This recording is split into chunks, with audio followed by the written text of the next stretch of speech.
Morning, Philippines, mga kabarangay, mga kababayan, mga kapatid. Pag-usapan po natin itong balita na nabanggit po ng Vice Presidente na si BP Sara. Ang sabi po niya, lumabas sa American Police na di umano itong si First Lady ay naimbestigahan ng American Police tungkol sa pagkamatay dulot ng overdosing ng isa sa kanyang mga kasama ng itong First Lady ay pumunta sa Amerika. Di umano doon sa kwarto na kung saan kasama ang First Lady, Lisa Araneta Marcos. At doon natagpo ang patay yung isa sa kanilang kasama. Dulot ng overdosing ng illegal drugs. Well, matagal na po itong issue na ito. Hindi nga lang natin pinapatulan. Ngunit sapagkat mismo ang Vice Presidente na ang nagbanggit nito sa makatwid, ito ay may katotohanan. Ang sabi pa nga ng Vice Presidente, kaya ipinakidnap si PRRD noong mga panahon yon sapagkat yun din ang upang mapagtakpan yung iskandalo na yon na kinasangkutan ng First Lady. Sapagkat sabi nga ng Vice Presidente, sa tuwing may issue ang bangag na administrasyon na ito, ginagamit nila ang kanilang kalaban upang mapagtakpan ang mga nabanggit na issue. Halimbawa, sabi niya, noong panahon na pinag-uusapan, lumabas yung mga blank items sa 2025 national budget, isinabay din ang impeachment laban sa kanya. At itong dumating na itong issue ng First Lady kung saan nasangkot sa illegal drugs sa Amerika, pinakidnap naman sa PRRD upang malihis ang atensyon ng sambayan ng Pilipino. Ano po ang implication nito, mga kabarangay, mga kababayan, mga kapatid? Nakakahiya po ito para sa bansang Pilipinas. Sapagkat imagine, mismo ang First Lady ang sangkot sa ganitong issue na kung saan kanilang kasama, isa sa kanilang kasama ay namatay sa overdosing ng suspected cocaine substance. At hindi lang yan. Ayon po sa mga kaugnay na balita, itong si First Lady Araneta Marcos ay hindi lang ito basta sangkot sa paggamit, bagkus ito di umano ay supplier pa rin, hindi lamang within the Philippines, bagkus sa ibang bansa pa. So, nakakahiya po para sa bansang Pilipinas for the First Lady to be involved in this kind of scandal. Mga kabarangay, mga kababayan, mga kapatid, dapat po ang sambayan ng Pilipino ay talagang manindigan upang mapatalsik ang kasalukuyang bangag na Pangulo. Sapagkat unang-una, wala naman pong idinudulot ito kung hindi kahiyan para sa mga Pilipino.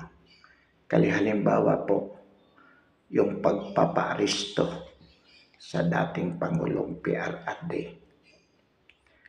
upang ito ay isuko sa ICC. Napakalaking kahiyan po ito sapagkat unang-una, this involves sovereignty.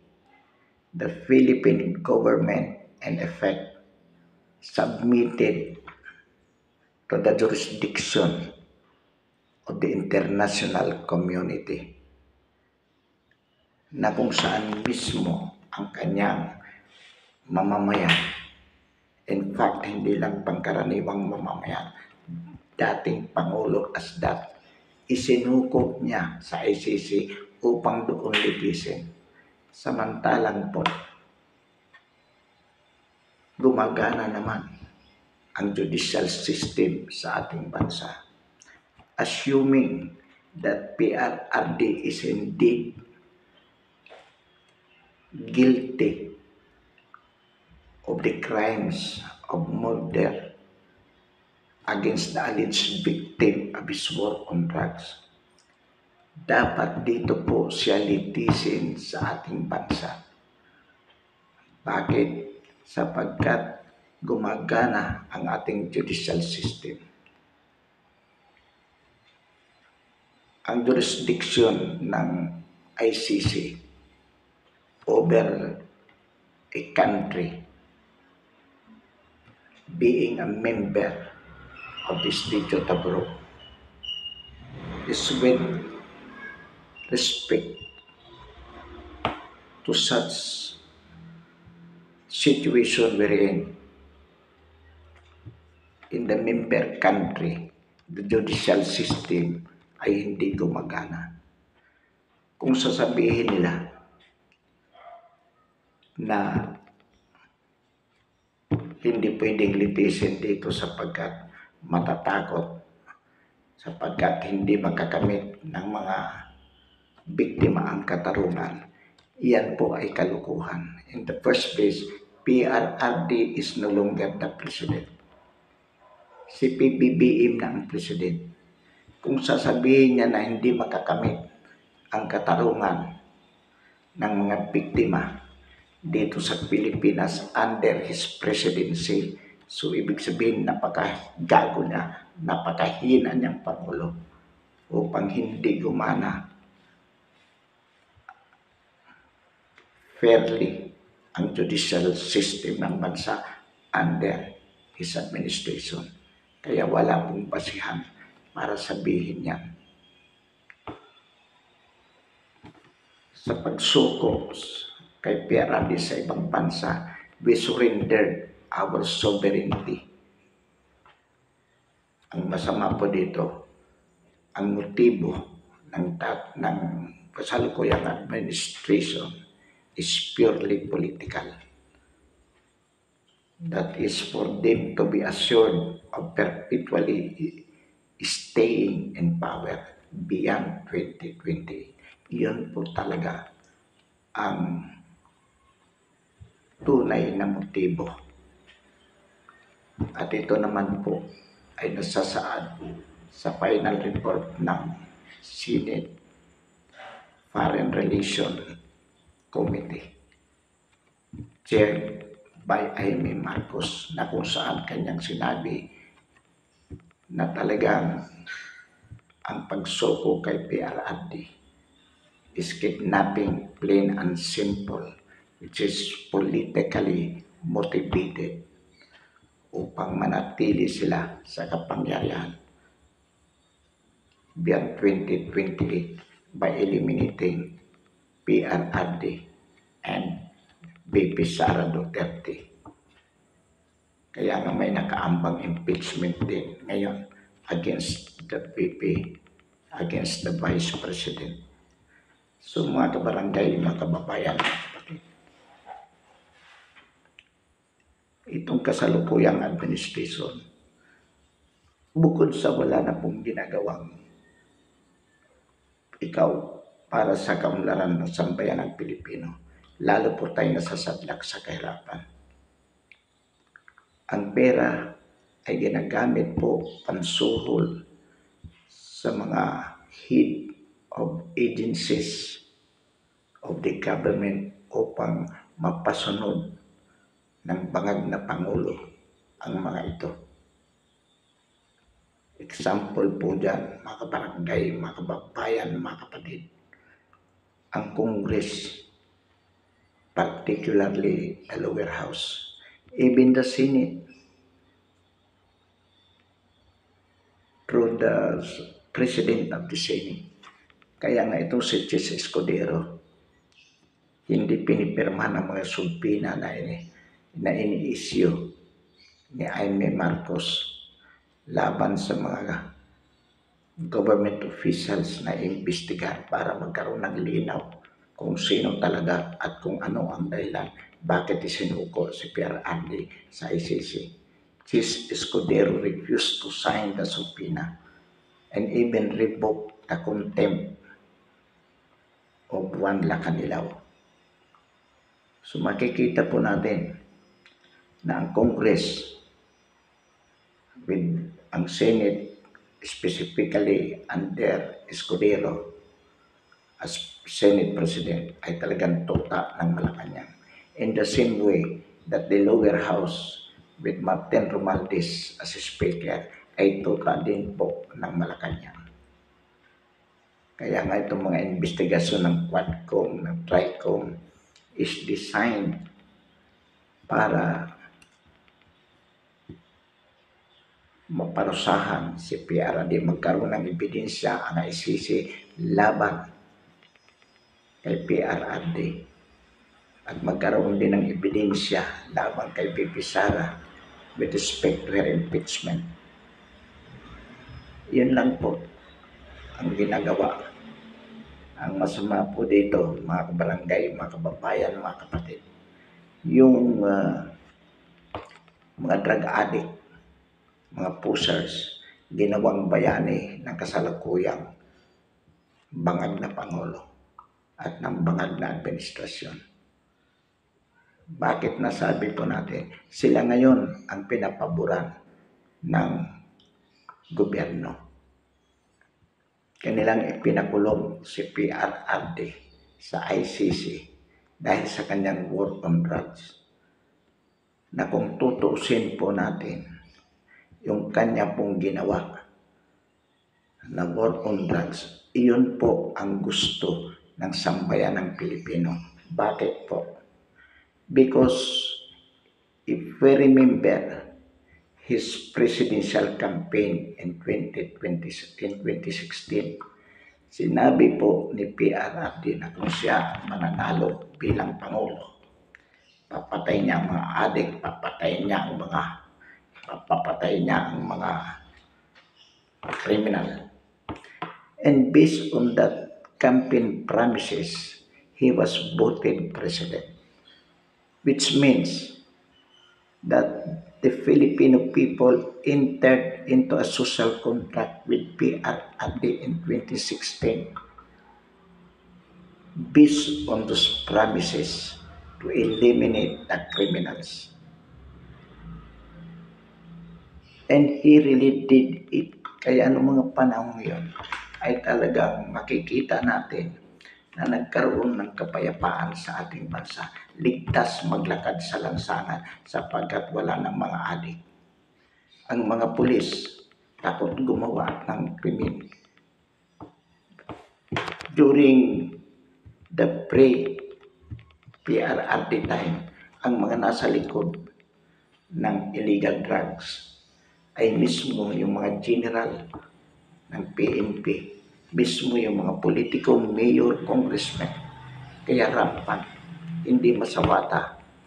Pero nung panahon ni PRRD, nawala po yan. Sapagkat pag hindi ka sumuko, ikaw ay mapapatay. Kapag lumaban ka sa mga pulis, pag hinuli ka. Kaya natigil maraming sumuko.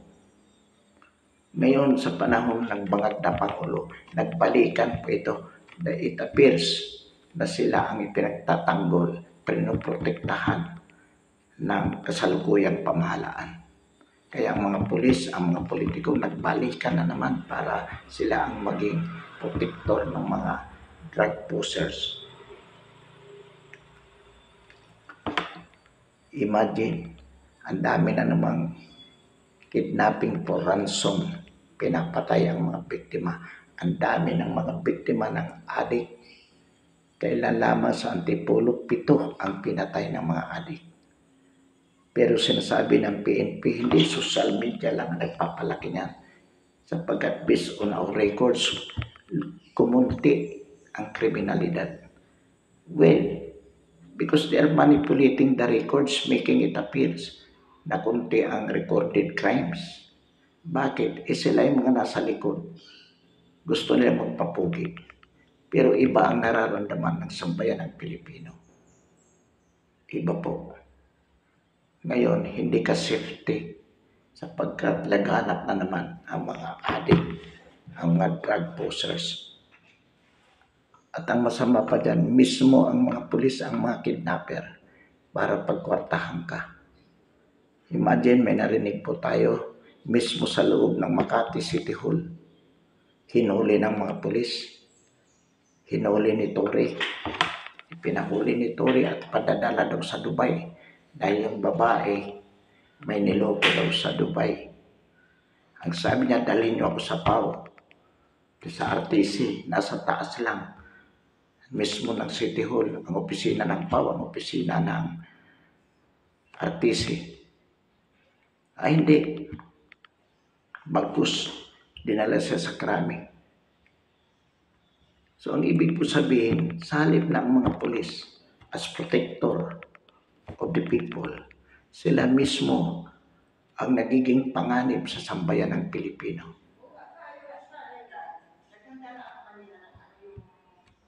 Minsan po naranasan din natin yan. Hating gabi kinakatok ka sa bahay at pilit kang isasama ng pulis dahil mayroon daw complaint sa aking anak. Sabi ko, bakit hindi nyo ginawa yan ng may araw pa? O kaya ipagpabukas? Hindi. Hindi nila makita ang aking anak, kaya ako gusto nilang isama. Kailangan ilabas ko daw yung aking anak. Hindi ko nga alam kung ano yan. So, ibig sabihin, meron namang tamang proseso dyan. Sampahan nila ng kaso para sagutin sa korte. Yun po yung sinabi natin, sampahan nyo. Doon namin sasagutin. Pero hindi nyo pwede dalhin ako o kaya ang anak. Ngayong hating gabi na wala nga kayong warrant or whatever. Mabuti na lang po, meron tayong kapatid na prosecutor. May mga kaibigan din naman sa Napolcom. Nung marinig na ipinabe-verify natin kung ito bang legitimate operation ba ito ng pulis, umalis agad. So, ang kawawa pa dito, yung maliliit natin sambayan ng sabagay, hindi lang yung maliliit natin mamamayan sapagkat they have even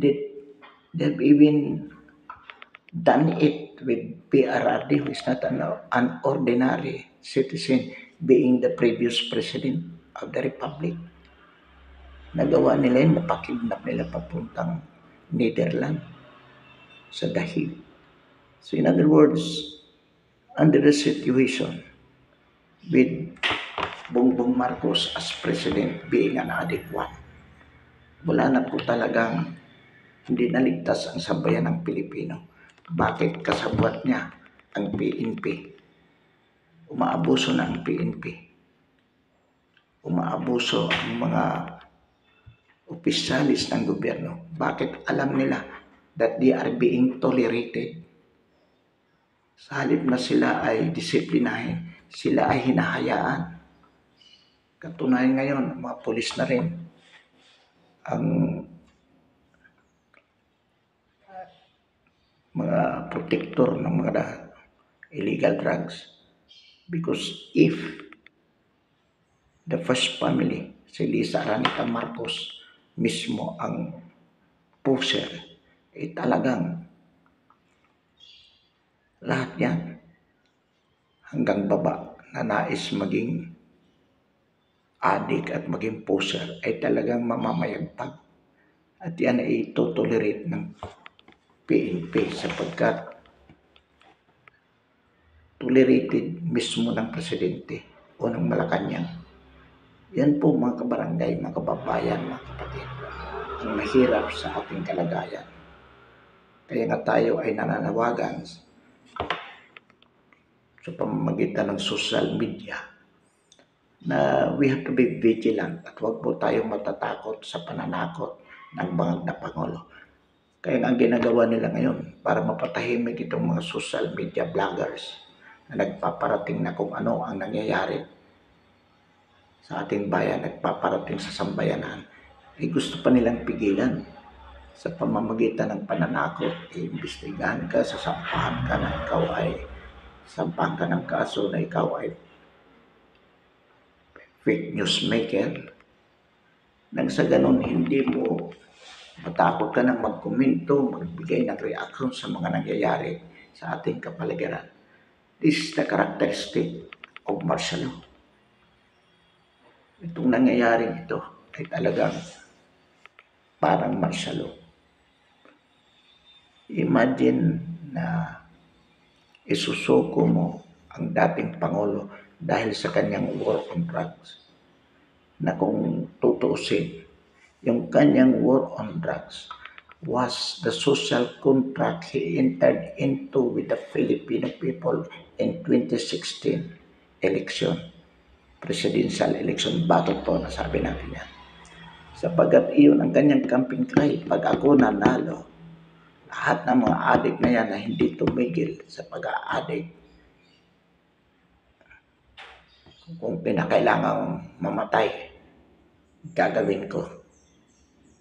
Ganon din ang mga corrupt na opisyalis. And he was voted for that promises. And actually, he did. Kaya natuwa ang sambayan ng Pilipino. Kaya nga po among the presidents, si PRRD ang may pinakamataas na popularity rating even at the time na siya ay bababa na noong 2022. In fact, PBBM was voted on the belief that he would continue the legacy of PRRD. That was the sole reason why PBBM was elected president in 2022 presidential election. The belief that he would continue the legacy of PRRD because the people wanted the PRRD way of managing the country as president. And what was the guarantee that PBBM would continue the legacy of PRRD? The guarantee was the fact that BP Sara ran as his tandem, his vice president in that 2022 election. Honestly, kahit tayo po, for the first time, doon lang natin ibinoto si PBBM. Because we were made to believe that he would continue the legacy of PRRD. And what was the legacy of PRRD? His fight against criminality. His fight against drug addicts and drug pushers. His fight against corruption. Yun po ang legacy na dapat ipagpatuloy ni PBBM. Pero anong ginawa niya? Kabaliktaran po. PBBM was even prosecuting, not only persecuting PRRD using the war on drug as the very reason.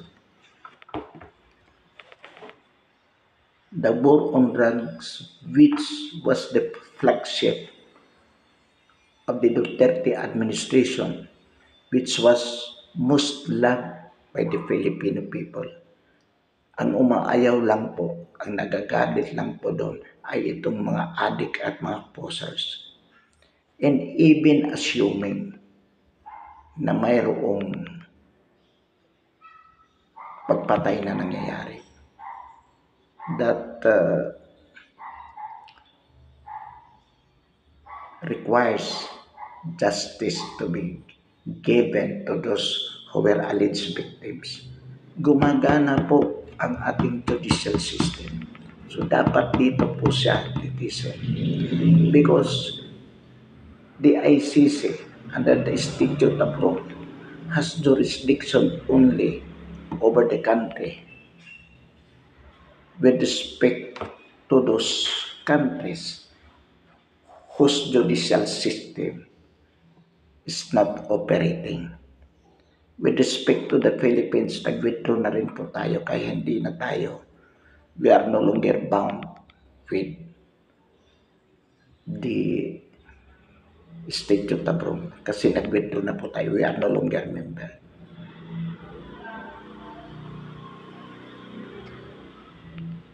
Kaya po walang jurisdiction ang ICC.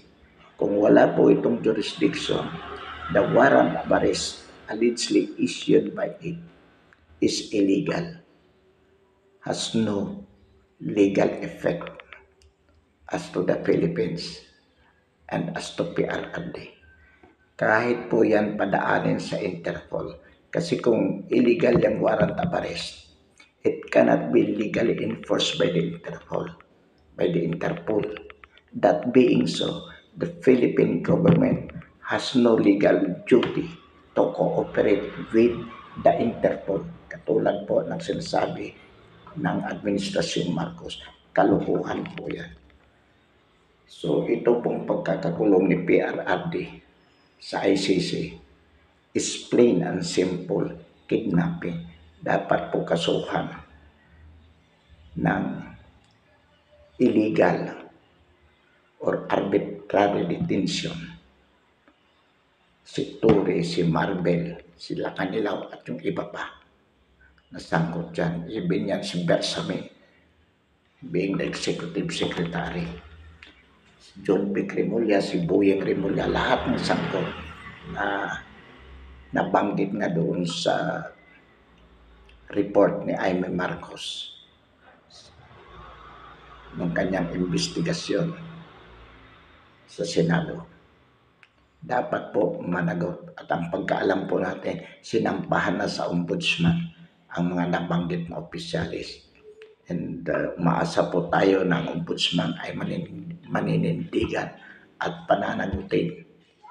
Isampa ang kaso sa Sandigan Bayan kapag nakitaan nila ng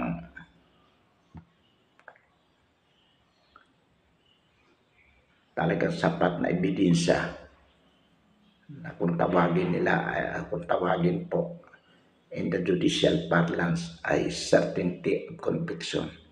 It is more than the probable cause. At mukha naman po talaga base sa nangyari ayon sa ating nasaksihan sa social media mula ng paglapag ng eroplano na sinakyan ni PRRD galing sa Hong Kong, pagdala sa Villamor at pagdala sa Dahig, Netherlands. All the rights of PRRD were violated and it was even a violation of the Statute of Rome sapagkat ayon sa Statute of Rome dapat dalhin siya sa judicial authority, which means court, regional trial court with general jurisdiction. Pero hindi siya dinala. Sabi ni Remulay, kami na ang umaktong judicial authority. That cannot be, because the Department of Justice is not judicial authority. It belongs to the executive branch of government. So Remulla cannot usurp the power of the judiciary. So talagang usurpation of power yan on the part of Remulla acting as a judge. Sapagkat kung ang sabi dalhin sa judicial authority, Justice Department, Police Department cannot be a judicial authority. It is only a court. And the court referred to is the regional trial court. Dapat doon nila dinala si PRRD, which they did not. So, mga kabarangay, mga kababayan, mga kapatid, ito pong nangyayari ngayon. pabalik-balik ito ang lahat ng attempt ng gobyerno. We have the social media technology na pagkaswerte po natin sapagkat na ipararating ng sino man ang mga kaganapan sa ating lipunan. Pero pilit po ito sinisikil ng pamahalaan. Sinasabi ng NBI na kakasuhan nila yung mga gumagawa ng fake news. Yung mga reaksyon, balita na pinalalabas natin through the social media kapag laban sa pamahalang ito, sasabihin nila fake news. Kaya pwede kang kasuhan, tinatakot ka. Kung tayo naman ay matatakot, talagang hindi na tayo magbabalita, hindi na tayo magbibigay ng ating opinion. Ito ang problema po. Pero hindi po tayo dapat matakot sapagkat karapatan natin ito. At kung tayo po ay matatakot, tayo po ay madadala sa panibagong yugto ng kadiliman ng ating kasaysayan, katulad po ng nangyari noong panahon ng kanyang ama na si Ferdinand Marcos Sr. We should not allow that Ferdinand Marcos Jr.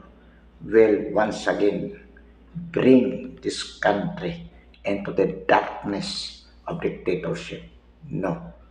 Nangyayari lang po yan ngayon sapagkat ginagamit ni Bongbong Marcos ang pera na sampayan ng Pilipino upang i-bribe sa mga matataas na opisyal ng pamahala na kanyang kasabwat sa sindikato. Ano po ang sindikato nila? Manatili sa kapangyarihan perpetually sa pamamagitan ng pag-eliminate sa lahat ng kanilang mga kalaban at kritiko. We should not allow this.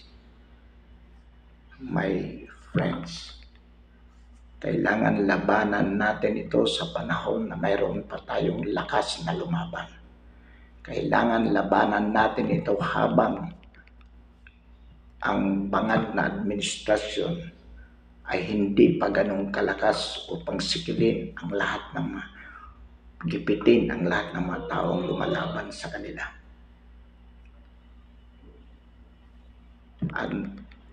Ano po ang dapat natin gawin? It is about a week to go. Election na po. Alam po natin na dadayain ito ng COMELEC. Pipilitin ng COMELEC na lumabas ang 10 at least sa mga kandidato ng alyansa ng Bagong Pilipinas. Pipilitin po nila yan. Bakit? Sapagkat pag nakuha nila ang 10, comes the 28th Congress, may impeach nila si VP Sara. Pag na-impeach nila si VP Sara, comes 2028 presidential election, disqualified na pong tumakbo sa VP Sara. So yan po ang aim nila. Ngayon ang tanong, tayo ba ay boboto sa May 12? Opo. Lumabas po tayo at bumoto.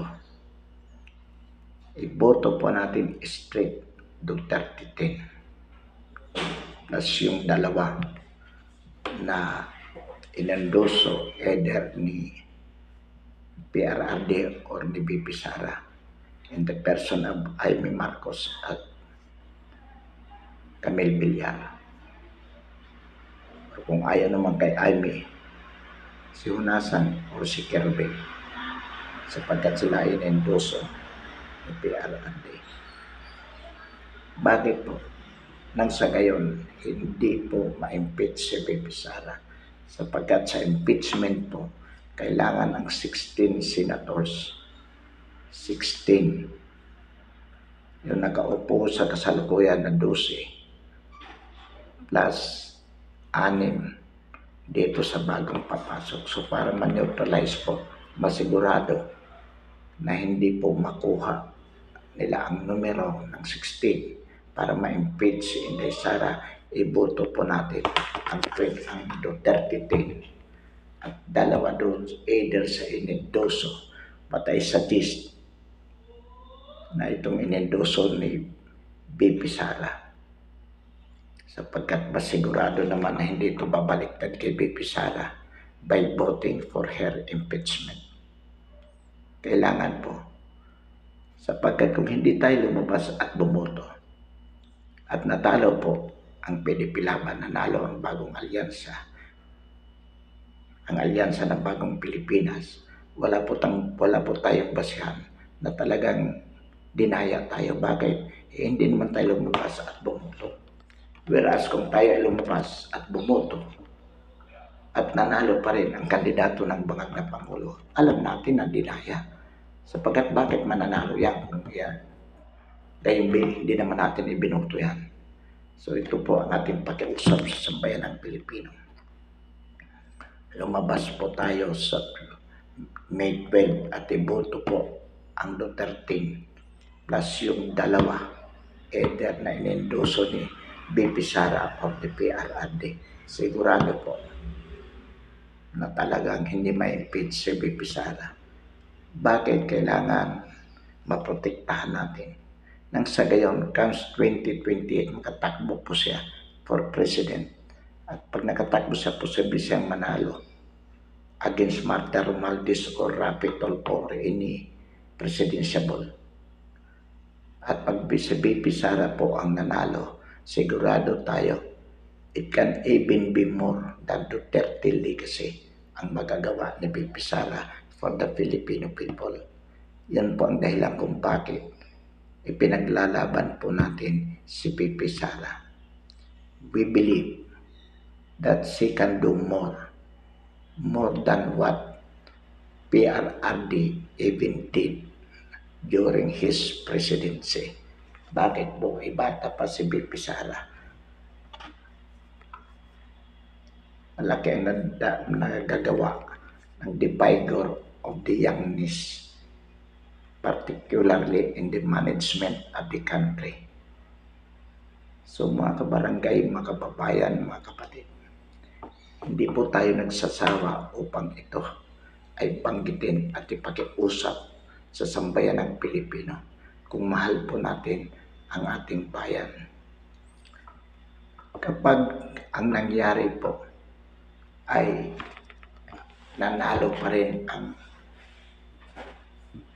mga kandidato ng bagong alyansa after May 12 at sinimulan po ang trial, impeachment trial ni BP Sara. Huwag na po nating hintayin na matapos ang impeachment trial. Maglusad na po tayo ng itsatis at patalsikin ang bangag na Pangulo nang sa gayon as Vice President ang uupo. Ang papalit sa bangag na Pangulo ay si BP Sara at dapat magproklama agad siya ng revolutionary government upang mabuwag itong kongreso na ito na pinisa sa pinakakurap ever sa kasaysayan ng ating bansa. Mga kabarangay, mga kababayan, mga kapatid, gamitin po natin ang social media upang may parating sa sambayan ng Pilipino ang mga pangyayaring ito at kung ano ang dapat nating gawin. Alam po natin na tayo ay ginigipit ng kasalukuyang administrasyon upang tayo ay pigilin sa pagsasalita laban sa kanila. Ngunit huwag po tayong padadala sa takot. Kailangan po manindigan tayo, alang-alang sa darating na henerasyon, alang-alang po sa kapakanan ng sambayan ng Pilipino. Huwag po tayong matakot, sapagkat pag nagpakita po tayo ng takot, tuloy-tuloy na po ito. At ang panawagan din po natin sa Armed Forces at sa PNP, doon sa mga matitinong elemento ng ating sandatahang lakas at ng pambansang pulisya.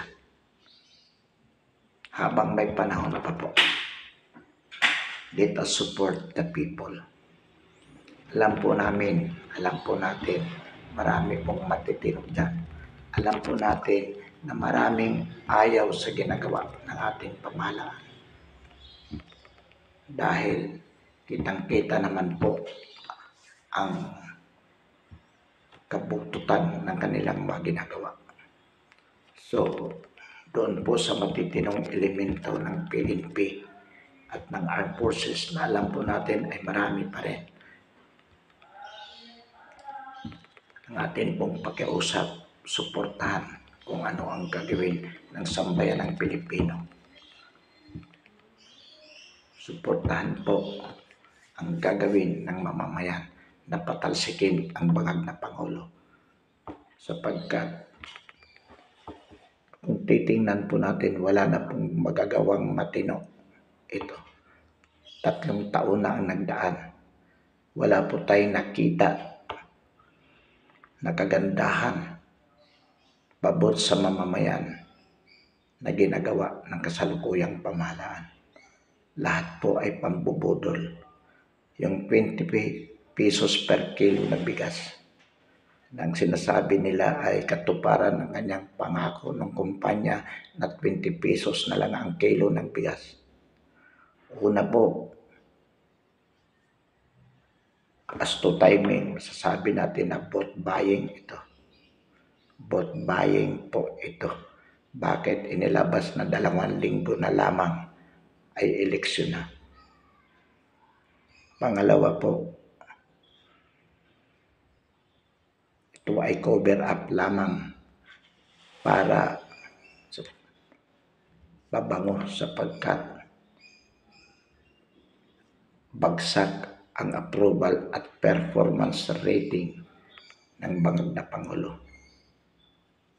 Pangatlo po, yung bigas na sinasabi nila ay di umano ayon sa mga tao na bumili nito. Hindi makakain ng tao sapagkat may bukbok. Matagal nang naka-impact na bubulok sa bodega ng NFA.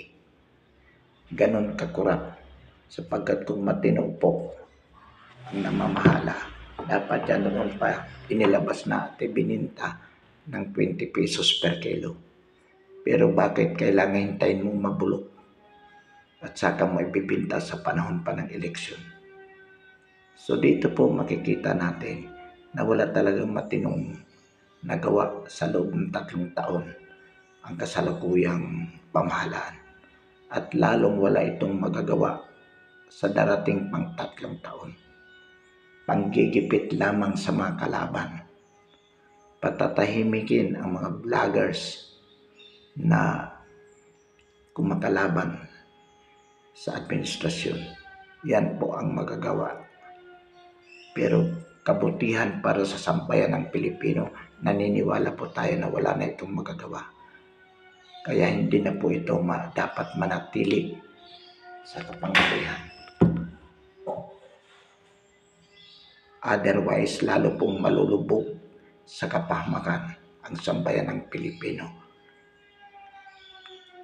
Anytime that the president, an addict president, will stay in office, ito po ay lalo lamang magbibigay ng kapahamakan sa sambayan ng Pilipino.